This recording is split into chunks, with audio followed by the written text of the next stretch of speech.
不要再羡慕那些根气高的修行人了。高根气带来的负效应，注定他们的修行很难取得成就。在平时的道友交流中，我们经常能接触到一些令人赞叹的聪明人。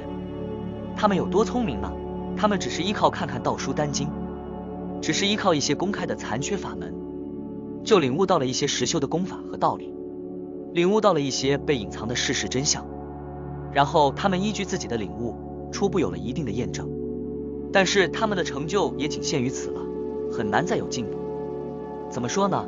这类人基本上都有一个统一的毛病，就是封闭，眼界不高。前期的一些初步验证，让他们错误的以为自己是完全正确的，是真理，而且既然之前可以这样做，之后也能永远的这样研究下去，走出一条那万家精华于一身的独特的自己的道路。正是由于如此，他们不能接受任何其他的观点看法，也不能容忍任何人指出自己悟到的东西中的缺陷。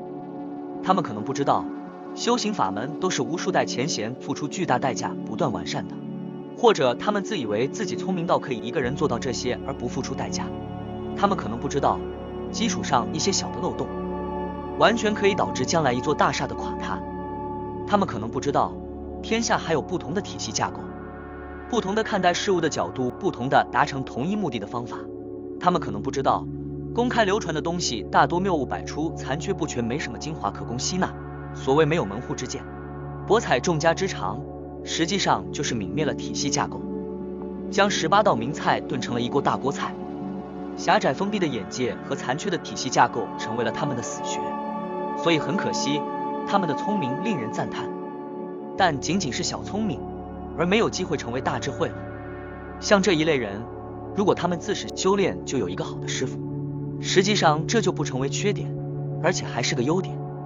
不管他们怎么看旁人别家，观点对错，最起码他能坚持失传的一套体系架构，能够专精唯一，那么他自己练的是对的，起码他就立于不败之地。有了完善的体系架构，眼界低一点也就算不得什么了。孔子说，听其言而观其行，一个人的品质如何，听他说什么样的话，看他做什么样的事就知道了。真正厉害的人说话往往很柔和，会给他人留下一定的余地，做事也往往能够雷厉风行，不会畏首畏尾。所谓命由己造，一个人的命运如何，与他自身的言行往往有着密切的关系。为何有些人明明是为对方好，却总是好心得不到好报呢？原因就在于他们缺乏说话的艺术，他们面对对方的不足，不懂得以委婉和缓的方式去劝诫对方，而是选择以直来直去的方式去指责对方的不足。如此做法往往会导致对方下不来台，甚至心生反感。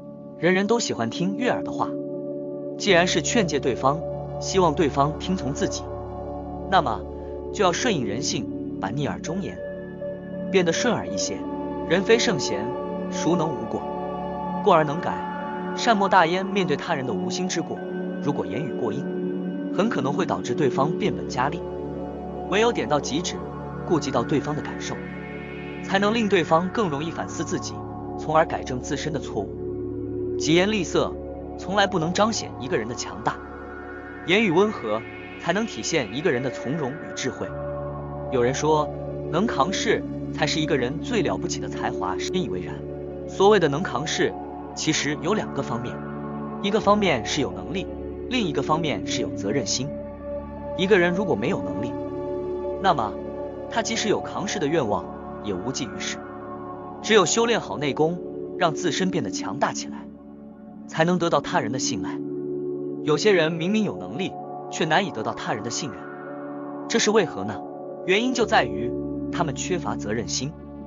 他们面对问题不是想着去解决，而是习惯于去逃避、推卸责任。如此做法，即使再有能力，也没有人敢把希望寄托在他们身上。做事硬的人往往能够做到泰山崩于前而色不变，麋鹿心于左而目不顺。他们有着极强的心理素质，在任何时候都能够以平和的心态理性的应对突发的事情。这样的人才是能够给人以安全感的。有人说，会做的人不如会说的，其实不然。一个人能说会道，只能迷惑他人一时，而踏踏实实做事，能取得实际成效，才能行得稳，走得远。人生在世，有顺境，也有逆境。道德经中说，富贵而骄，自遗其咎在顺境中，人就容易飘，一飘就容易阴沟里翻船。只有在顺境中稳住自己，以一颗谦卑的心去待人接物，才能避免水满则溢的结局。一个人处于逆境中，最容易被眼前的障碍所吓倒，从而产生悲观失望的情绪，甚至选择躺平。有人说，熬得住出众，熬不住出局。当我们处于最艰难的时候，往往就是最接近黎明的时候。此时如果熬不住，选择了放弃，那么就会让自己一直停留在黑暗里。只有稳住心态，不断地给自己打气鼓劲，让自己拥有继续战斗下去的勇气，才能熬过暂时的黑暗，迎来胜利的曙光。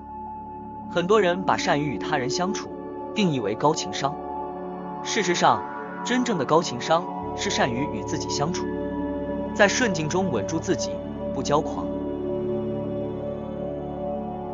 不绝望，才是一个人最顶级的情商。结语：人生就是一场修行，说话软，才能更好地以言语去影响他人；做事硬，才能担得起自己的责任，无惧风雨；做人稳，才能不被自己的情绪打败，不骄不躁。愿你我都能修好自己的心，走好人生的每一步。与君共勉。